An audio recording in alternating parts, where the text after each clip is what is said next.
Once there lived a kind man named Tesfaye, who was a humble farmer. Tesfaye had a loving wife named Alemitu, who was beautiful not only in appearance, but also in spirit. Tesfaye adored her, and Alemitu cherished her husband in return. They lived a modest life in a small village, happy with the little they had. One day, a wealthy merchant named Girma moved into the village. Girma was tall, handsome, and carried himself with an air of confidence. When he saw Alemitu at the village well, he was captivated by her beauty. "I must have her," Girma thought to himself. The next day, while Tesfaye was working hard in the fields, Girma visited Alemitu. "You are the most beautiful woman in this village," Girma said, flashing his charming smile. "But look at your clothes. They're so plain and worn out. Why doesn't your husband buy you fine dresses? If you were my wife, you'd wear silk and gold." Alemitu shook her head and smiled politely. "My husband loves me," she replied. "I don't need silk or gold." But Girma was persistent. Day after day, he visited Alemitu, showering her with compliments and planting seeds of doubt in her mind. "If your husband truly loved you," he would say, "he'd show it with gifts that match your beauty." One evening, Alemitu finally voiced her thoughts to Tesfaye. "Husband," she said hesitantly, "my clothes are so old and plain. The other women wear such beautiful things. Why don't you buy me a fine dress?" Tesfaye was surprised, but smiled gently. "You don't need fancy dresses, my love. To me, you're the most beautiful woman in the world." But Alemitu frowned.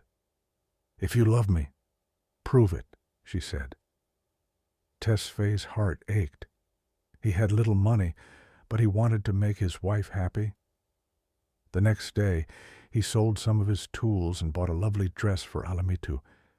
When he presented it to her, Alemitu's eyes lit up. "Thank you, my dear husband," she said, hugging him. "Now I know you love me." When Girma saw Alemitu in her new dress, he was not deterred. "A dress is nothing," he scoffed. "A husband who truly loves his wife gives her jewels, gold necklaces and bracelets. Does your husband give you those?" Alemitu hesitated. "No," she admitted. "Then leave him," Girma urged. "Marry me, and I'll drape you in gold." Though Alemitu resisted, Girma's words lingered in her mind. That evening, she confronted Tesfaye again.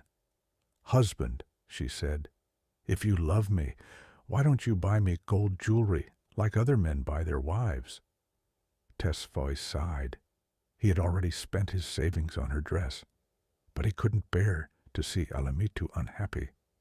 The next morning, he visited his brother to borrow money. "I will work in your fields until the debt is repaid," Tesfaye promised. With the loan, Tesfaye bought gold jewelry and gave it to Alemitu.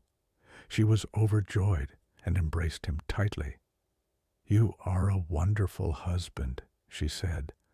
"Now I know you truly love me." But Girma wasn't finished. When he saw Alemitu wearing gold, he told her, "Clothes and jewelry are meaningless. True love creates miracles. Can your husband perform miracles?"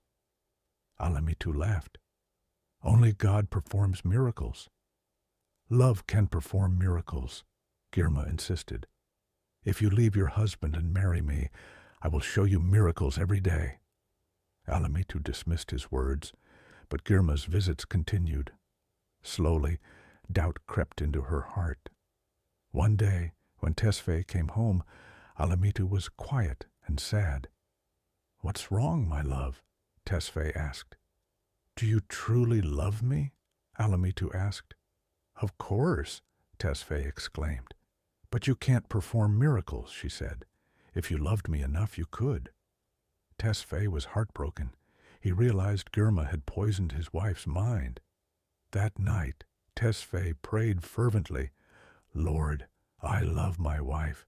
Please help me save my marriage." The next day, Tesfaye met an old man on the road. The man handed him 2 sticks. "These are magical," the old man said. "Touch someone with the first stick, and they'll turn into a donkey. Touch them with the second, and they'll return to their human form." Tesfaye thanked the old man and rushed home. "Wife, come here," he called out. Alamitu came outside, curious. "What is it, husband?" "Watch this miracle," Tesfaye said. He touched her with the first stick, and she turned into a donkey. "Hee-haw," she brayed. Tesfaye touched her again with the second stick, and she became herself once more. "Husband," she gasped, "you've performed a miracle." "I prayed to God," Tesfaye said, "and he helped me." When Girma came the next day, Alamitu proudly told him about the miracle. "My husband loves me enough to perform miracles," she said. Girma's face fell, and he never returned. Tesfaye and Alamitu lived happily ever after, their love stronger than ever.